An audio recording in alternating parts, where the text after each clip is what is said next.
ہمارے ماضی قریب کی ایک بہت بڑی شخصیت جن کا نام نامی اسم گرامی حضرت مجدد الفسانی رحمہ اللہ تعالی ہمارے اس خطے میں بلکہ پوری دنیا میں ان کا نام نامی اسم گرامی جانا پہچانا جاتا ہے، اور ان کے مکتوبات دین ہی دین ہیں، شروع سے پڑھے، درمیان سے پڑھے، آخر سے پڑھے، ایک ایک لفظ سے انسان اللہ کا قرب حاصل کرتا چلا جاتا ہے۔ آپ دیکھیے کہ آج کے اس غیر گزرے دور میں بھی وہ اللہ کی ایسی برگزیدہ شخصیت تھی کہ جب ان کا نام زبان پر آتا ہے تو ایک اطمینان اور ایک قرب جو ہے وہ بندے کو نصیب ہوتا ہے۔ آپ کی ہر بات میں دین ہی دین ہوتا تھا۔ خاص طور پر آپ نے فرمایا کہ نمازوں کا بھی خوب اہتمام کیا کرو، اور یہ حضرت مجدد الفسانی رحمہ اللہ تعالی وہ عظیم شخصیت ہیں کہ جب اپنے پیر و مرشد حضرت خواجہ باقی باللہ کے پاس گئے تو حضرت خواجہ باقی باللہ رحمہ اللہ تعالی کے پاس اور بھی بہت سارے خدمتگار اور مریدین موجود تھے۔ آپ نے ان کی موجودگی میں ان کو آتے ہی اپنی خلافت سے نوازا۔ انہوں نے اعتراض کیا کہ ہم سال سے آپ کی خدمت میں موجود ہیں، لیکن ہمیں آپ نے خلافت سے نہیں نوازا، اور یہ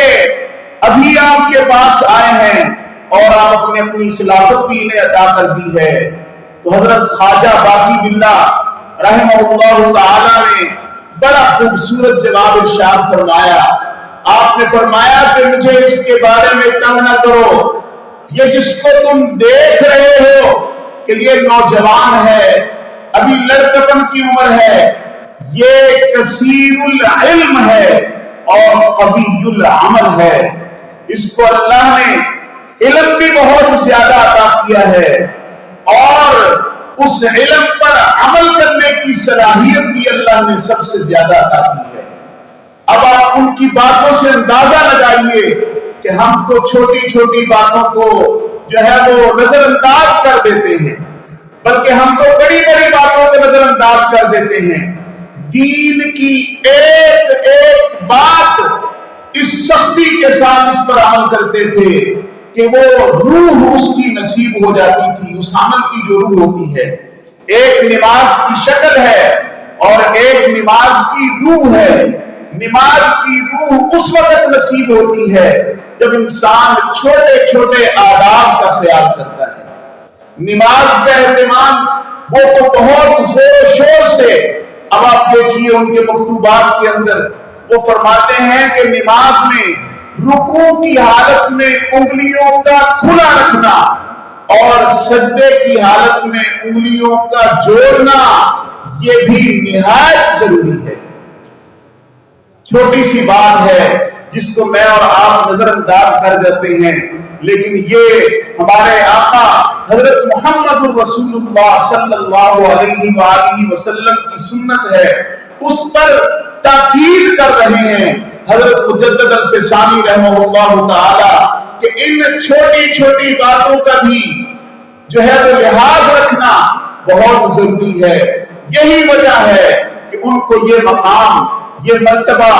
یہ شان، یہ عزت اللہ تعالیٰ نے انہیں عطا کی۔ اور جب ہمارے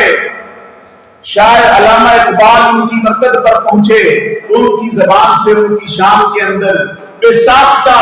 یہ الفاظ جاری ہوئے، حاضر ہوا میں شیخ مجدد کی لحد پر، وہ خاک کے ہے زیر فلک پتلہ انوار، اس خاک کے ذروں سے ہے شرمندہ ستارے، اس خاک میں پوشیدہ ہے وہ صاحب اسرار، گردن نہ جھکی جس کی جہانگیر کے آگے، جس کے نفس گرم سے ہے گرمی احرار۔ تو یہ مقام، مرتبہ، شان، عزت جو اللہ نے انہیں عطا کی ہے وہ اصل میں حضور صلی اللہ علیہ وآلہ وسلم کی سنت کی ایک ایک سنت کا انہوں نے پہرا دیا اور اس پر جو ہے وہ عمل کر کے دکھایا۔